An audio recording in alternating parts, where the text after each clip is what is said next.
Film के start में हमें सैम नाम की एक लड़की दिखाई जाती है जो कि उस टाइम अपने घर में अपनी छोटी बहन के साथ होती है। और जब सैम काम में बिजी होती है तो उसकी छोटी बहन उसके पास आती है और कहती है कि मैं सो नहीं पा रही हूँ, मुझे नींद नहीं आ रही क्योंकि मेरे बेड के नीचे से अजीब तरह की आवाजें आ रही हैं। तभी ये सुनकर सैम उसके रूम में जाकर उसके बेड के नीचे से चेक करती है, लेकिन वहाँ पर कुछ भी नहीं होता। सैम उसे कहती है कि देखो कुछ नहीं है तुम्हारे बेड के नीचे, तो इसीलिए तुम आराम से सो जाओ। उसे सुलाने के बाद वो खुद भी सोने के लिए चली जाती है। रात को सैम जब सो रही होती है तो उनके डोर पर कोई नॉक करता है, जिससे सैम की आंख खुल जाती है। वो जब दरवाजा खोलती है तो वहाँ पर एक लेडी होती है जो उससे हेल्प मांग रही थी। वो लेडी कहती है कि मेरी गाड़ी खराब हो गई है और मेरा फोन भी डेड हो गया है, तो क्या मैं आपके फोन से एक कॉल कर सकती हूँ। तब सैम फौरन उसे वहाँ से जाने के लिए कहती है क्योंकि उसे वहाँ पर कुछ ठीक नहीं लग रहा था, गड़बड़ लग रही थी। तभी सैम की छोटी सिस्टर भी बाहर आ जाती है जो बताती है कि अभी अभी मैंने किसी की आवाज सुनी है। तभी सैम देखती है कि एक आदमी उनके घर पर बैठा हुआ है। तब ये देखकर वो डर जाती है और वो अपनी बहन को लेकर एक रूम में छुप जाती है। असल में वो लेडी और ये आदमी कपल थे और दोनों किलर कपल थे, यानी लोगों को किडनैप करके या फिर कैप्चर करके उन्हें मार देते थे। और यहाँ पर भी वो उन दोनों सिस्टर्स को किडनैप करने ही आए थे। इनमें जो लेडी होती है उसका नाम डेनिस था। डेनिस का हस्बैंड उनके रूम में घुसकर उन्हें ढूंढने लगता है। वो दोनों बहनें तो बेड के नीचे छुपी हुई थी, लेकिन तभी डेनिस का हस्बैंड उन्हें देख लेता है और उन्हें किडनैप करके अपने साथ ले जाता है। जब सैम को होश आती है तो वो खुद को एक गाड़ी की डिग्गी में पाती है क्योंकि वो किलर कपल उन्हें किडनैप करके कहीं पर ले जा रहे थे। सैम को वहाँ पर एक रॉड मिलता है जिसकी मदद से वो खुद को आजाद करती है। फिर वो उस रॉड को उस गाड़ी के टायर पर मारती है जिससे टायर फट जाता है और गाड़ी रुक जाती है। जब डेनिस का हस्बैंड डिग्गी खोलता है तो सैम रॉड से उस पर अटैक करके वहाँ से भाग जाती है। फिर वो आदमी डेनिस को उसका पीछा करने के लिए कहता है, तो इसीलिए डेनिस उसका पीछा करने लगती है। सैम जो कि एक ट्री के पीछे जाकर छुप जाती है और जब डेनिस वहाँ पर आती है तो सैम उसके सर पर भी रॉड मार देती है जिससे उसका सर फट जाता है। बदले में डेनिस भी उसे नाइफ से स्टैब करती है और वो चाकू उसके पेट पर लगता है। इसके बाद सैम वहाँ से भाग जाती है। उसकी इंजरी से काफी खून बह रहा था और तभी वो डेनिस के हस्बैंड को देखती है जो कि उसके बिल्कुल सामने खड़ा हुआ था। उसे देखकर वो काफी डर जाती है और वहाँ से भागने लगती है। डेनिस का हस्बैंड अब उसके पीछे पड़ जाता है, लेकिन वो उसे नहीं पकड़ पाता। तब भागते भागते सैम अचानक से एक डिच में जाकर गिर जाती है जिससे वो और ज्यादा इंजर्ड हो जाती है। फिर वो किसी तरह करके उस डिच से बाहर आकर आगे बढ़ जाती है, लेकिन तभी वो देखती है कि वो घूम के दोबारा वहीं पर आ गई है जहाँ उसने डेनिस को मारा था। उसे कुछ भी समझ नहीं आती, लेकिन वो फिर भी आगे बढ़ जाती है। चलते चलते वो एक रोड तक पहुँच जाती है जहाँ पर एक बोर्ड भी लगा हुआ था जिससे उसे पता चलता है कि करीब से ही उसे कोई हेल्प मिल सकती है। इसके बाद सैम आगे बढ़ जाती है और उसे एक घर दिखाई देता है। वो दरवाजे पर नॉक करती है लेकिन अंदर से कोई भी रिस्पॉन्स नहीं देता। तब ये देखकर सैम घर के अंदर चली जाती है और मेडिसिन ढूंढने लगती है, लेकिन तभी उस घर का एक दरवाजा अपने आप से ही बंद हो जाता है। लेकिन सैम उसे इग्नोर कर देती है ये कहते हुए कि शायद वो हवा से बंद हुआ होगा। तभी अचानक से उस घर में रहने वाले लोग बाहर आ जाते हैं और जब सैम देखती है कि वो फैमिली कौन है तो उसे पता चलता है कि वो कोई और नहीं बल्कि डेनिस और उसका हस्बैंड है। मीन्स वो जिनसे भाग रही थी अब वो उन्हीं के घर में थी। तब ये देखकर सैम डर जाती है और जल्दी से जाकर वॉशरूम में छुप जाती है। फिर वो दोनों हस्बैंड वाइफ आपस में कोई बातें करने लगते हैं। उनकी बातों के बीच डेनिस के हस्बैंड को गुस्सा आ जाता है, इसीलिए वो डेनिस को धमकी देकर वहाँ से चला जाता है। और जब डेनिस का हस्बैंड एक जगह पर खड़ा होता है तो सैम उसकी नजरों से बचते हुए स्टोर रूम में जाकर छुप जाती है जहाँ दीवार पर एक होल होता है और उसकी मदद से सैम सब कुछ देख पा रही थी। लेकिन तभी वहाँ पर एक आदमी आ जाता है जो उन लोगों का दोस्त था। सैम उस स्टोर रूम में पड़े हुए सामान को चेक कर रही थी जहाँ पर उसे बहुत सारी लड़कियों का सामान और आईडीज मिलती हैं। ये देखकर सैम को पता चल जाता है कि इस कपल ने अब से पहले और भी लड़कियों को कैप्चर करके मार दिया है। वहाँ पर सैम को एक सुई भी मिलती है जिससे वो अपनी इंजरी को सीती है।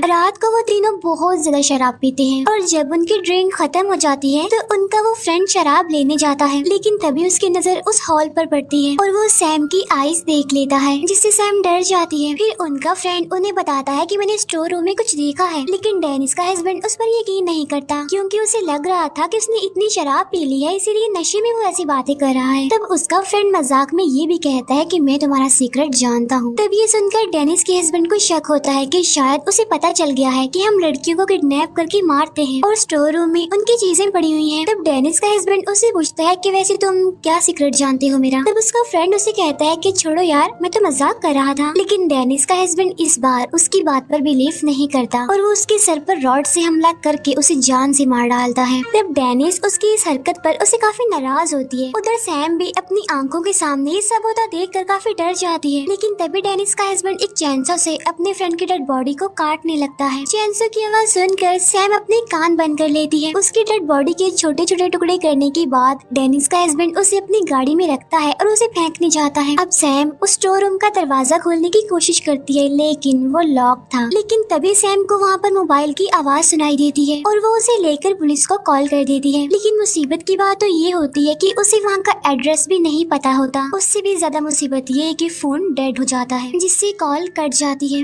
अब क्योंकि डेनिस का हस्बैंड तो डेड बॉडी को फेंकने गया होता है तो पीछे से डेनिस घर पर अकेली थी और तभी सैम अपनी छोटी बहन को देखती है जो कि डेनिस से बचकर भाग रही होती है। सैम की सिस्टर उसे देख लेती है और चिल्लाते हुए उसे दरवाजा खोलने के लिए कहती है। लेकिन जैसा कि मैं आपको बता चुकी हूँ कि डोर लॉक था। अब डेनिस उसकी बहन को पकड़ लेती है और एक नाइफ से उसे मार डालती है। सैम अपनी आंखों के सामने छोटी बहन को मरता हुआ दिखती है लेकिन वो कुछ कर भी नहीं सकती थी उसे बचाने के लिए क्योंकि डोर तो लॉक था। अब सैम पूरी तरह से हिम्मत हार चुकी थी और वहीं पर बेहोश हो जाती है और तभी अचानक से एक डिमोनिक पावर उस घर में आ जाती है जो डेनिस को डराने की कोशिश करती है। डेनिस को वहाँ पर कुछ अजीब लगता है इसीलिए वो वहाँ से बाहर जाने की कोशिश करती है। लेकिन तभी वो डिमोनिक पावर उसे पोजेस कर लेती है। जब डेनिस का हस्बैंड घर आता है तो वो देखता है कि उसकी वाइफ एक जगह पर खड़ी हुई है। तब ये देखकर वो डेनिस से पूछता है कि क्या कर रही हो तुम, ठीक हो ना तुम। और जब डेनिस टर्न करती है तो वो देखता है कि उसकी आंखें पूरी तरह रेड हैं जैसे खून उतर आया हो और साथ साथ वो क्रीपी सी स्माइल भी पास कर रही है। लेकिन तभी वो एक नाइफ से अपना गला काट लेती है और मर जाती है। तभी ये देखकर डेनिस के हस्बैंड के होश उड़ जाते हैं और तभी डेनिस के हस्बैंड को स्टोर रूम से कोई डिमोनिक आवाज सुनाई देती है तो इसीलिए वो चेक करने के लिए वहाँ पर जाता है और जैसे ही वो दरवाजा खोलने वाला होता है तो वो डिमोनिक पावर चिल्लाने लगती है जिसकी वजह से वो डर जाता है। इसके बाद वो एक एक्स से दरवाजा तोड़ने की सोचता है लेकिन जब वो ऐसा करने जाता है तो वो डिमोनिक पावर उसे उठाकर नीचे फेंक देती है जिससे उसे चोट लग जाती है और जब वो उठता है तो उसके सामने बहुत सारी सॉल्स होती है और ये उन्हीं लड़कियों की सॉल्स थी